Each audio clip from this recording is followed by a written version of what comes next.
To understand how different communities, cultures, and economies are impacted by development, our small group of environmental science students travelled to Malaysian Borneo. Borneo was an ideal location to meet and engage with Indigenous communities to see how their lives and the environment have been impacted by a developing economy. Our experience has allowed us to grow our understanding of the challenges we will face as environmental scientists in trying to balance conservation with local and cultural context. Although we have not come away with the answers, we're excited to share the knowledge we have gained and our new understandings. As we exited the doors of Kuching Airport, the environment and infrastructure didn't immediately seem foreign, but the intense humidity was enough to remind us we were no longer at home. The Cat City offered us a vibrant welcome, where we quickly became engrossed in its aromatic cuisines, inspired street art, and friendly locals, both people and animals.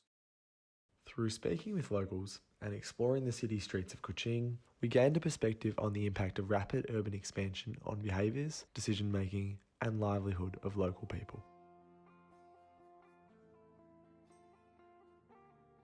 The value of the experiences we shared at the cultural village spanned far beyond the few hours we spent there. The food we ate, dances we witnessed, and the stories and conversations we took part in exposed us to a vibrant and deep culture. This greater understanding about parts of the Indigenous lifestyle was a useful baseplate to build our knowledge upon further throughout the next 2.5 weeks.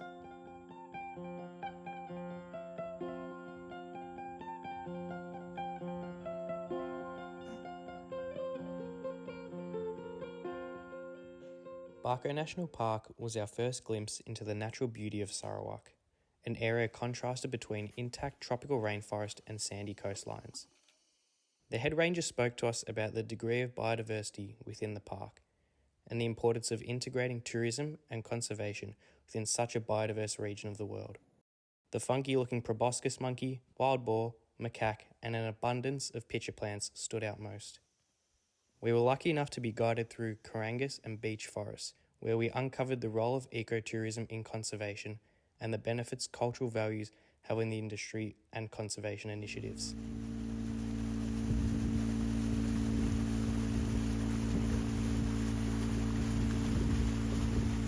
Our journey to Bango Dam was our first taste of jungle life. Hiking and boating through this landscape, we realised the challenge of living rurally and gained an appreciation for Indigenous lifestyle, knowledge, and their methods of survival. Not too hard, it might go to your legs, you know. Ooh! Away from your legs. Ah, yeah. We heard and saw the positive outcomes of development for local communities, with the dam reducing travel times, making healthcare, schools, markets, and other vital locations more accessible. We even identified benefits for the environment, with urban living reducing the need for intensive farming and other land uses in the region. Development also risks the loss of culture and connection.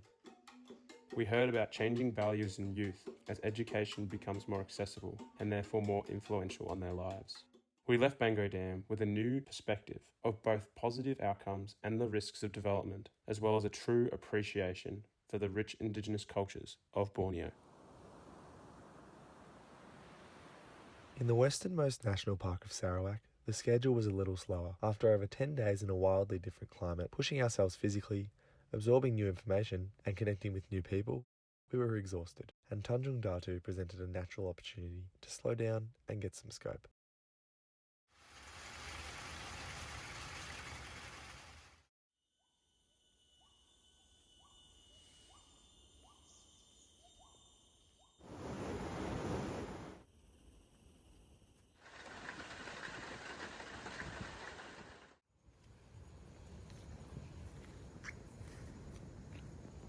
After enjoying the beauty of this corner of Borneo, being asked to clean the beach of plastic seemed a perfect way to give back. However, the amount of waste struck a nerve with our group. Plastic bottles piled as deep as 20 centimetres, covering the 2 kilometres of beach we scoured. We only stopped as we'd run out of bags. The plastic problem starts with communication. Before plastics, most Indigenous communities would consume their food and drink out of leaves or other natural surfaces, before disposing it into nature. When the transition to plastic began, its harmful properties were not relayed from the government throughout Borneo and to rural populations. Though there is better understanding now, in places like Tanjung Datu, the damage is already done. Then came Matang Wildlife Centre, a place we previously held bleak assumptions of. While labelled as a sanctuary for the rehabilitation of endangered species, we felt a sense of grief as we explored its grounds for the first time.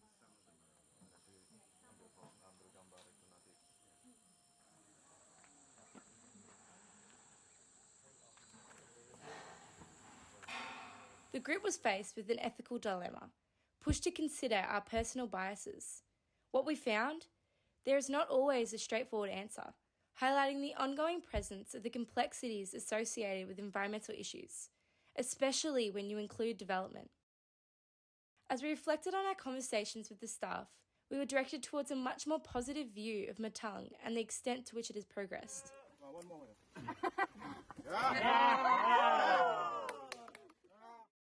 We further explored such pivotal shifts as we made our way to Simongo Nature Reserve. Simongo plays a poignant role as a conservation reserve for orangutan management, as well as a key ecotourism location in Sarawak. As a hub, we were surprised by the substandard of their education. We were lucky enough to meet Lynn, a conservation officer at Simongo, who has recognised such scarcity in the centre's communication and has begun to initiate various discussions to improve it. Environmental education is essential as we work towards sustainable development, guiding our understanding of issues, the people involved, the possible approaches that can be taken, and most importantly, the natural world itself. Over our trip, we've not only learnt and encountered, but lived the close connection and collaboration with nature that Indigenous peoples have. In Bengo, we noticed the possible impacts of development on younger generations, linking relocation to urban areas with a loss of land connection. By understanding the varying cultures, values and beliefs present, we can identify ways to engage both local people and international visitors, achieving Simongo's ambition as a valuable education facility. Taking part in traditional practices including bamboo rafting and using traditional methods to prepare locally sourced foods, the Pariah homestay was a great opportunity to reflect on the distinction amongst traditional lifestyles and adapting to Western ideals.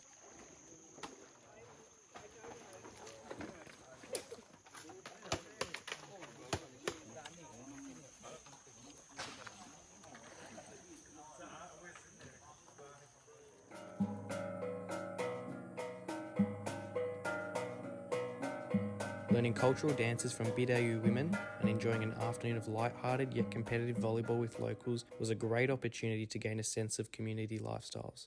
We were able to grasp that despite what we've seen in Australia with Indigenous people and the loss of cultural identity, the impact of development and its influences on these lifestyles can in fact be positive. We have come away from this experience with a more holistic understanding of how values and culture influence environmental perspectives and land use. We have seen firsthand the importance of context surrounding environmental issues and making sure we look beyond our own Western views. We have learned how development can have a positive social, economic and environmental outcome when it is integrated with the values of the local people, benefits local communities and promotes sustainability. While we initially focused on the impacts of development, we also found that the trip was so much more than that. Our journey allowed us to explore and link wider changes, especially regarding ecotourism, wildlife conservation and communication. Such complexities emphasise the importance of using an interdisciplinary approach when discussing, approaching and acting on environmental issues. We are sure this new outlook will help our careers in conservation as we balance the needs of people with sustainable outcomes.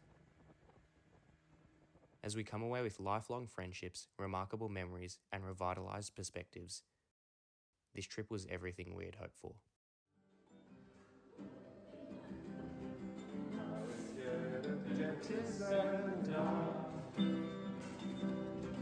I was scared of pretty girls and starting conversations. Not all my friends are turning green.